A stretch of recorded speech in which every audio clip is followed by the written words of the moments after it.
నీళ్ళు తోడను తోడుకుంటే తోడుకో అంత బాగుంటావు బావద్ద తెలియజేసి తిరుపతమ్మని వెళ్ళగా అలా లాగలేక బంగారు తల్లిని బిందె తీసుకుని అలా నడుములు పెట్టుకున్న బంగారు తల్లి అలా అత్తగారు వద్దకు వచ్చినదట. నేను బావిని ఎలాగని వెళ్ళి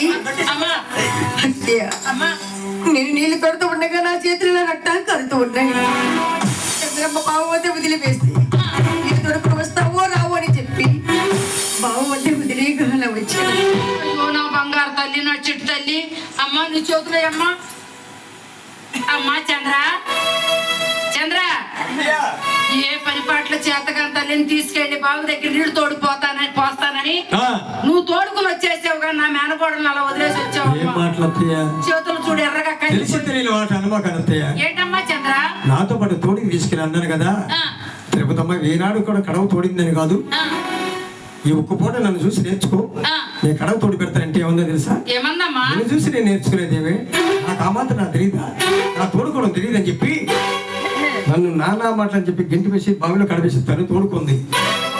వచ్చేసా అలా మరుసటి రోజున కూడా పువ్వుల కోసం అని చెప్పి పోలవరాన్ని తీసుకుని వెళ్ళగా అలా పువ్వులు తీసుకుని తిరుపతమ్మ కుర్రలలో ఎప్పుడైతే పెట్టుకున్నదో ఆ తల్లి జీవిత చరిత్ర అలా మారిపోతుంది. చూడు మిత్రమా,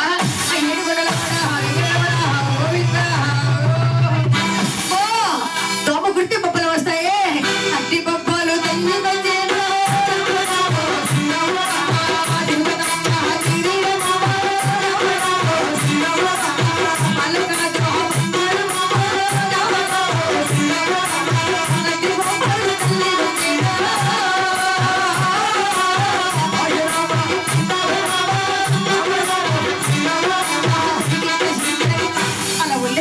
వచ్చి ఒక శ్రీలక్ష్మి తిరుపతమ్మ ఎలా ఉంది అమ్మ కోడలా?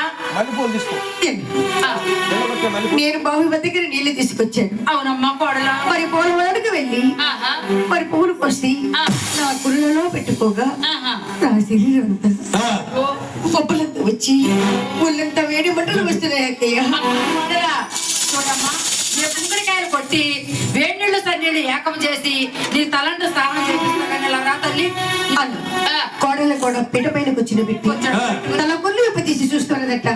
వేడి నీళ్లు సగి ఏకం చేసి నీళ్ళు పోయడానికి అలా తల్లికి కూడా నాయన కురిలు వెప్ప తీసి చూస్తూ ఉన్నదట.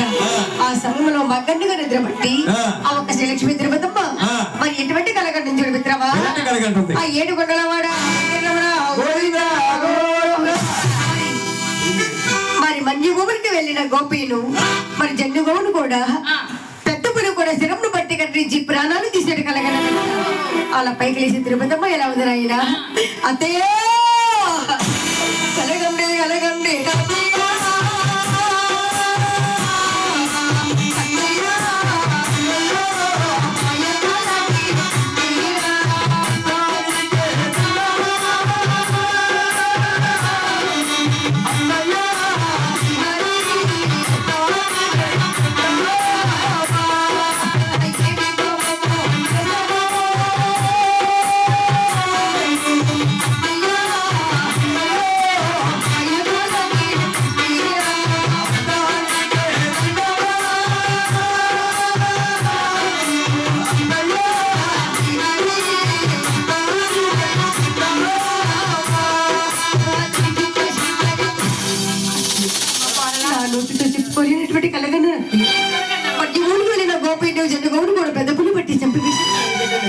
అమ్మా కోడలా, చూడమ్మా నా బంగారు తల్లి కాదు, పగట కళలో పాటించవమ్మా. నీకే